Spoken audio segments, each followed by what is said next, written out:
Este era uno de los temas del día, de hecho, el tema del día. Hemos empezado por la cosa esa de las webs para adultos, pero porque era la más graciosa, también la que más peligro entrañaba de cara al futuro, pero este es un tema que, bueno, que tiene recorrido. Ya sabéis que la amnistía ya está aprobada en el Parlamento, pero el Supremo se había reservado el estudiar el caso. A fin de cuentas, estáis amnistiando penas que nosotros hemos condenado, después de un juicio bastante largo con todas las garantías. Bueno, el Supremo mantiene la malversación del proceso y la orden de detención a Puigdemont. Los magistrados que juzgaron el proceso en el Tribunal Supremo han rechazado amnistiar la malversación al ex vicepresidente del Gobierno, Oriol Junqueras, y al resto de condenados por el referéndum del 1 de octubre. El juez instructor, Pablo Llarena, tampoco perdonará este delito al expresidente de la Generalitat, Carles Puigdemont, y mantiene su orden de detención, según publica Europa Press. La Sala de lo Penal ha adoptado esta decisión después de estudiar los informes de las acusaciones. Fiscalía, Abogacía del Estado y la acusación, que es la de Vox concretamente, y de las defensas sobre la aplicabilidad de la amnistía en los distintos hechos que se atribuyen a Junqueras y los exconsejeros Jordi Turull, Raül Romeva y Dolors Bassa. El juez Llarena, por su parte, se ha pronunciado tras analizar las alegaciones de las acusaciones y de los exconsejeros Toni Comín, Lluís Puig y la secretaria general de Esquerra Republicana, Marta Rovira. La Fiscalía había informado a favor de aplicar la ley a los condenados y procesados del proceso. La Fiscalía, ya sabéis de quién depende, al entender que no hubo enriquecimiento patrimonial ni se afectó a los intereses de la Unión Europea. De esta forma, el Supremo ha descartado acudir al Tribunal de Justicia de la Unión Europea, el TJUE, ya que entiende que la propia ley de amnistía establece que hay que excluir de todo perdón los delitos que puedan afectar los intereses financieros de la Unión y gozan de la reforzada protección dispensada a este bien jurídico. Como ya adelantó The Objective, hasta ahora se preveía que la estrategia del Tribunal Supremo para sortear la ley de amnistía fuera plantear una cuestión prejudicial ante el Tribunal Superior de Justicia de la Unión Europea. La idea es que fuera este quien paralizara la aplicación de esta norma, pero finalmente ha optado por otro camino. Aplicar la ley, pero sin librar de castigo a los acusados por malversación, ya que la Unión Europea no permite amnistiar este delito. Además, consideran que existió ánimo de lucro y el perdón excluye este supuesto.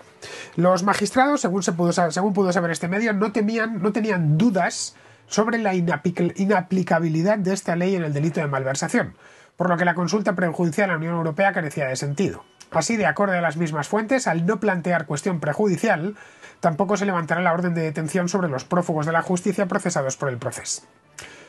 Tanto el tribunal...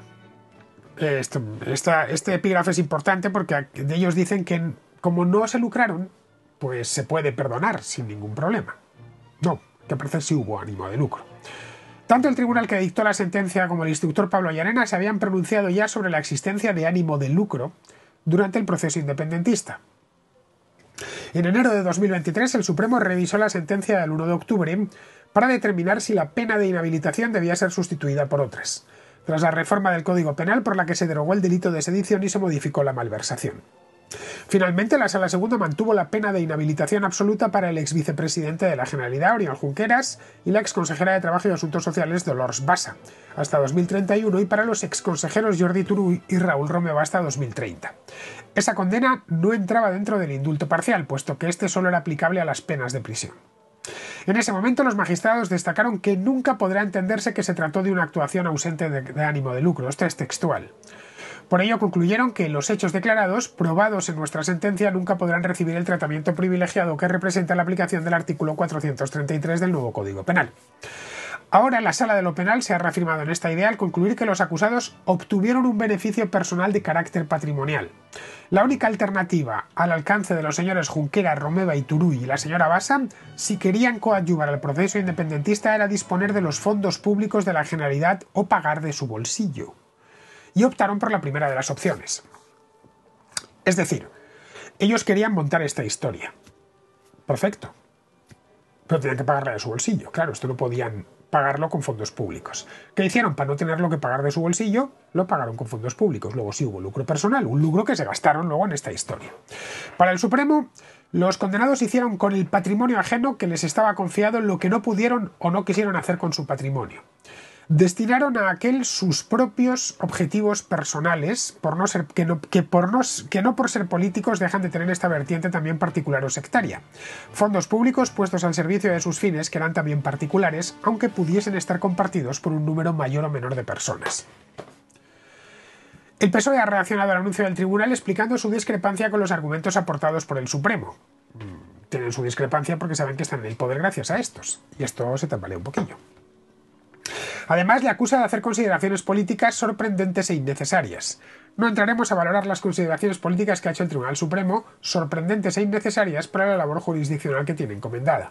En el ámbito político y no judicial, donde corresponde opinar sobre las leyes, los pactos entre diferentes fuerzas políticas y la tramitación parlamentaria de las normas han explicado fuentes socialistas tras conocer la noticia. Bien, yo creo que cuando todos nos hemos enterado de esta historia, que ha sido pues por la mañana, cuando ha salido esto, muchos os habréis preguntado, vale, el Supremo ha fallado, pero ya sabéis que están utilizando el Tribunal Constitucional como tribunal de casación. Esto entiendo que estaréis al tanto. Es decir, todo lo que salga del Supremo llega a los del Constitucional, a pesar de que no es parte del Poder Judicial, ni mucho menos no es propiamente un tribunal, más allá de un tribunal de garantías constitucionales. Es un tribunal político, a quien solo compete la Constitución y las cuestiones constitucionales. Bueno, ¿se van a meter? ¿No se van a meter? Pues yo tenía la duda. Bien, resuelta. Aquí la tenéis. El Tribunal Constitucional abre la puerta a perdonar la malversación del proceso tras la sentencia del caso ERE. Por supuesto, abrirla de par en par y una vez esté perdonado cerrarla de nuevo. El Tribunal Constitucional puede dar un impulso a la amnistía, aunque sea de rebote. La Corte de Garantías tiene previsto conceder amparo a la exconsejera de Hacienda andaluza, Carmen Martínez Aguayo, y a otros 4 condenados por malversación en el caso ERE. No tienen más que copiar y pegar. Los juristas consultados por The Objective sostienen que la sentencia podría sentar jurisprudencia, lo que abriría la puerta a perdonar este delito durante el proceso en el supuesto de que partidos políticos o afectados recurran al órgano que preside Cándido Conde Pumpido por vulneración de derechos. El Pleno del Constitucional someterá este martes a deliberación los recursos de 5 condenados a penas de prisión por el caso ERE. Entre los posibles beneficiarios se encuentran 4 consejeros andaluces, o exconsejeros, mejor dicho. Francisco Vallejo, Antonio Fernández, no sé qué. Otro de los escritos que analizará la Corte de Garantías será el de Miguel Ángel Serrano Aguilar, que lideró entre 2004 y 2008 la Agencia de Innovación y Desarrollo de Andalucía, la famosa agencia IDEA. Los que seguisteis el caso este de los ERES os la recordaréis. Este organismo dependiente de la Consejería de Innovación fue vital para la concesión de las subvenciones que provocaron un agujero de 680 millones de euros en Andalucía. Las condenas del caso ERE las impuso la Audiencia Provincial de Sevilla en 2019 y 3 años más tarde las ratificó el Tribunal Supremo. La tesis que defiende el Constitucional es que no se pueden condenar por malversación los casos que supongan el cumplimiento de las leyes, como pasa en estos supuestos. Las ponencias realizadas por la magistrada Inmaculada Montalbán sostienen que la mayoría de los recurrentes del caso ERE lideraron un departamento que no gestionó los fondos públicos adjudicados sin control desde la Consejería de Empleo, por lo que no existió malversación. Esa es su interpretación. La sentencia pedirá al Supremo que enmiende la situación redactando un nuevo fallo que reduzca las penas impuestas. Policía del Canal, voy a ver. Para que veas qué respetuoso soy contigo, Policía del Canal, que cuando me acuerdo te lo digo. Bueno, en resumidas cuentas, hay un factor diferencial importante a tener en cuenta, que es el de los fondos europeos. El factor diferencial es que con el caso ERE no se implicaron fondos europeos, o al menos no hay constancia, explica Juan de la Cruz, experto en Derecho Constitucional Administrativo. En su opinión, en la trama de corrupción de Andalucía nunca se planteó la posibilidad de que se hubiesen visto afectado el dinero comunitario, algo que en el caso de los independentistas implicaría que no pudieran ser amnistiados de sus delitos de malversación. El prestigioso abogado explica que la reforma del Código Penal en diciembre de 2022 ya planteó que no era lo mismo gestionar mal que beneficiarse, por lo que para que exista un delito de malversación debe existir ánimo de lucro o enriquecimiento personal, un extremo que no se probó en el caso de los condenados por el caso ERE que va a amparar el Constitucional, a quienes beneficiaron los cambios legales pensados para suprimir obstáculos en el camino hacia la amnistía. Este cambio no lo olvidéis, lo hizo Pedro Sánchez. A ver, no sé si os acordáis que cuando salió el caso ERE, una de las cosas que decía, la prensa afina al PSOE y demás, una de las cosas que decían era que, que no se habían enriquecido, que a diferencia de Bárcenas y los de la Gürtel y todos estos no se habían enriquecido, que lo habían hecho pero para el partido y por lo tanto no estaba justificado lo que les habían condenado. En fin, eso es que el que no se consuela es porque no quiere. A mí qué más me da si han Si tú entregas, ojo, y lo entregas a la fuerza, te lo quitan a la fuerza, si ese dinero lo han malversado, malversado es utilizar el dinero público para lo que no está concebido, no sé si me entendéis, y te lo has metido en el bolsillo, o se lo has metido en el bolsillo a otro, eso es lo de menos. Es decir, si lo has hecho para desviarlo a tu partido, o para lo que, bueno, para lo que tú quieras, la cuestión es que no está bien dirigido ese dinero.